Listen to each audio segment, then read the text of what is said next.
Hi, I'm Christmas from Carefree. Just wanted to show you a generator setup for a variable speed pump that we installed. We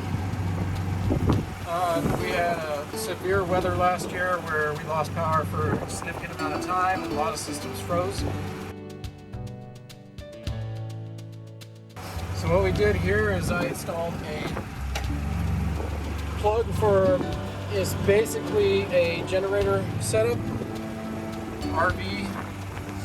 We did an AB switch. Now it's very important that you do a zone 1, zone 2 switch, because if your power goes out to your automation, you want to make sure that when the power comes back on, it doesn't give you feedback and it blows up all your other electrical components inside your system.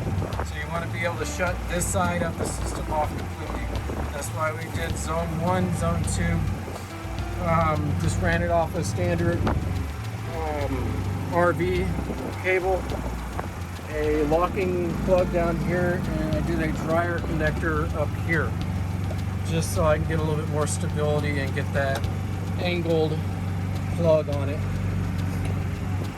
This customer is running the Predator for the generator, and it's really quiet. I know you can probably hear it right now, but think about normal generators being super loud.